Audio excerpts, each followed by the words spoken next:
Welcome back to the Deep Dive. Thanks again for sharing these sources with us today. We're digging into one you provided, a really interesting teaching from Sheikh Nurjan Miramati. It's from the Mohammedan Way Sufi Realities channel. Yeah, this one definitely takes us into some, let's say, less commonly discussed territory, spiritual realities, the unseen world. Exactly. And the core idea we want to explore today is, well, it's kind of counterintuitive. According to this source, why would Satan, the deceiver, actually disclose his agenda? Seems odd, right? It really does. But this teaching offers a specific framework for understanding that, looking at spiritual battles, and importantly, spiritual defenses from this particular Sufi perspective. Right. So our mission is to unpack that. Why the apparent openness from Satan, according to the Sheikh, and what tools or defenses does the teaching suggest we have against these influences? Okay, let's get into it. So let's unpack this. Okay, so first off, the source makes it really clear that Satan's influence isn't, geographically limited. It's everywhere. Not bound by walls. Yeah. Even the holy ones. Apparently not.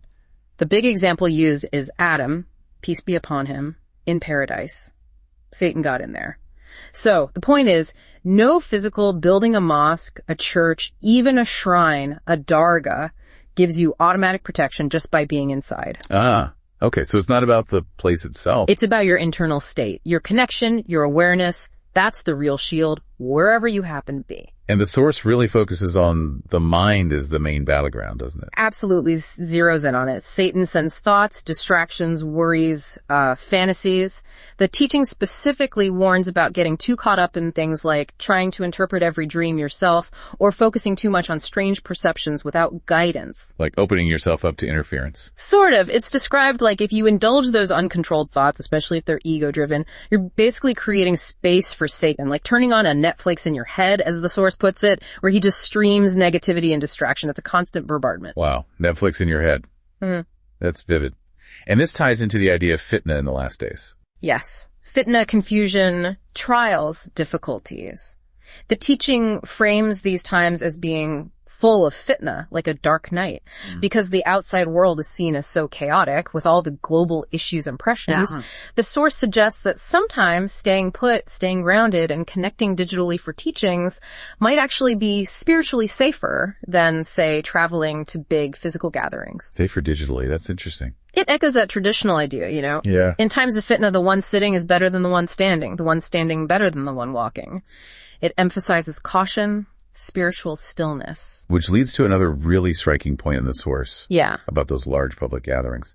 Concerts, festivals. Oh yeah. This is where it gets intense. The source doesn't just see them as entertainment, it uses the terms satanic altars or rituals. That's a strong statement. What's the reasoning given? Well, the perspective is that the performers are often acting as agents, maybe knowingly or maybe not, praising satanic forces. There's symbolism, mentioned fire, specific emblems, and the crowds. When tens of thousands or millions watching online raise their hands, the source interprets that as a kind of mass allegiance, a pledge to these lower energies. So the scale is the point, like amplifying the effect. Exactly. Compared to ancient rituals with maybe a dozen people, these modern events are seen as vastly more powerful, damaging because of the sheer numbers involved. Huge value to Satan from this viewpoint. Okay, so we've got this picture, Satan influencing minds, using chaos, maybe even using mass entertainment as these altars. But that brings us back to the main question, the big puzzle. Which is? If the goal is deception, why show your hand? Why would Satan basically advertise what he's doing, especially on such a grand scale? It just doesn't seem to track with, being sneaky. Right. It feels like it undermines the whole project. But this is where the source offers that really unique explanation. It compares Satan to a lawyer. A lawyer. Arguing with who? With Allah Almighty. The idea is that Satan is preparing his defense for the day of judgment. A defense for misleading people. How does that work? By putting disclaimers on things. The source argues that by having warnings and disclosures on his activities, on his agents, Satan can say, look, I didn't actually hide it. I told them what this was about. They chose it anyway. Whoa. So it's like cosmic fine print. He puts the warning out there, and if people ignore it, it's on them. That's the essence of the argument presented. It shifts the responsibility back to human free will. Yeah. He puts these markers, these signs on everything he influences. He's compelled to, in a way. So he's saying, hey, read the label. Pretty much. It was there for anyone with eyes to see. And the source gives real-world examples of these supposed disclaimers, right? Things we see every day. Yes, very concrete ones, like the warnings on cigarette packs, smoking kills, explicit, or the word spirits on alcohol bottles or bar signs. I mean, the word itself points to unseen entities. Huh. Never thought of it quite like that. And even modern terms like influencers. The source sees that title itself as a disclosure these people influence you, potentially away from what's good. It's Satan labeling his agents in this view. So the teaching is basically saying these disclaimers are everywhere. On everything he touches, according to this source. The challenge isn't to run from the world, but to develop the spiritual insight, the discernment, to actually read these signs for what they are. The wise aren't the naive. They're the ones who can see the warnings hidden in plain sight. That's a completely different lens to view things through. It takes some adjustment. Now, shifting slightly, the source also talks about personal spiritual experiences, right? Things like hearing birds talk, seeing lights, that kind of stuff. It does, and with a very strong note of caution. It acknowledges these things can be genuine spiritual openings, mushahida, but it strongly advises not talking about them openly. Why the secrecy? Several reasons. Risk of misinterpretation, leading to mental imbalance. The source kind of jokes about the tinfoil hat scenario. But more seriously, the risk of being manipulated by jinn. Unseen beings interfering. Yeah. Jinn can apparently mimic spiritual phenomena. They can communicate, create illusions. So boasting about experiences or focusing too much on them makes you vulnerable. Spiritual manners, adab, and confidentiality are stressed. There's that story that illustrates this, isn't there? The student in seclusion. Oh, the talking mouse story. Yes, very telling. The student is meditating, doing khalwa, and a mouse starts talking to him. He gets incredibly excited, thinks, wow, look at my spiritual level. I mean, you probably would, right? Totally understandable. But when he tells his sheikh, his guide, the sheikh immediately pulls him out of seclusion. Why? Was definitely a jinn. The sheikh said it could have been a jinn, but the bigger issue was the student's reaction. He made it about himself, nafsani, egocentric, my great achievement. That ego trap was the real danger. So the experience itself wasn't the main problem. It was the ego attaching to it. Exactly. And this leads to the source's core teaching on spiritual growth. It's not about developing personal psychic powers. It's about building a connection, muraqabah, contemplation, and tafakkur, reflection with a trusted guide, a sheikh. The guide is a GPS. Yeah, that's the analogy used. A GPS for the unseen. True spiritual perception, hearing or seeing, comes through that connection as a reflection or blessing, tajalli, from the guide and the lineage, not from your own power. Like the moon reflecting the sun's light. Precisely. The sheikh is the sun, you reflect their light. This structure, following the guide, bypasses the ego, which Satan loves to manipulate. It keeps the experience clean, spiritually speaking. Okay, so if we're under this constant full force attack, as the source describes it, targeting the mind, what are the practical shields? How do we build that defense? The source gives a kind of toolkit, practices that build spiritual energy and protection. It uses a metaphor of leveling up in a video game, getting armor to fight the Diablo, the devil. What's in the toolkit? Things like tawiz, which is explained as a prayer for protection, not just an amulet maintaining wudu.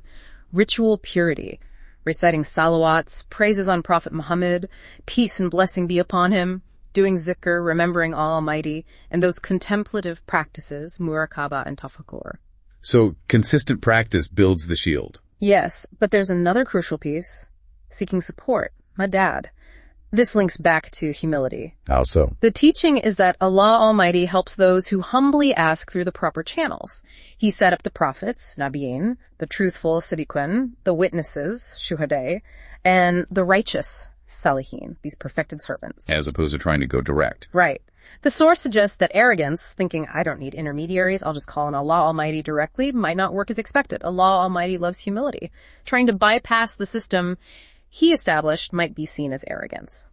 So this system of madad, where do you find it? How does it work practically? Through the spiritual paths, the tariqas.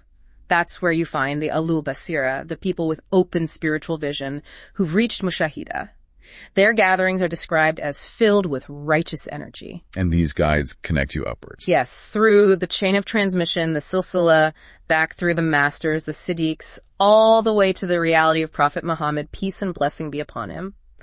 So, calling on your guide, in this understanding connects you to that entire network of support. It's like plugging into a massive spiritual power grid for protection. For the whole interconnected system of support. Exactly. Right. And one more specific point on discernment. The source mentions that while jinn can imitate lots of forms, Yes. they apparently cannot perfectly imitate the perfected form of Prophet Muhammad, peace and blessing be upon him. So seeing a guide or spiritual figure in a vision that feels somehow off or imperfect, that could signal jinn interference, or maybe even your own ego distorting the image. Fascinating detail. Okay, wow. We've covered a lot. From Satan's pervasive influence and tactics like those altars, Which is still quite a concept to process. to this core idea that he actually operates with disclosures, like a lawyer building a case based on fine print. And then the focus on defenses, Yeah. inner purity, practice, humility, and this vital concept of Madad seeking support through a lineage. Yeah, I think the big takeaway of the so what from this source is how it encourages you to look at the world differently. If Satan operates openly with disclaimers, it pushes you to be more discerning, more aware of influences, and it provides this specific path for protection, humility, practice, and connection, not trying to be a lone spiritual warrior. Right. Which leaves us with something to think about. If this teaching says Satan puts disclaimers on everything, beyond the obvious ones we talked about, like cigarettes or alcohol, where else might we start seeing those subtle warnings in our daily lives if we look through this particular lens? And how does embracing that idea of humility, of needing Madad and guidance, change how you approach your own spiritual path and your ability to tell truth from deception in these confusing times?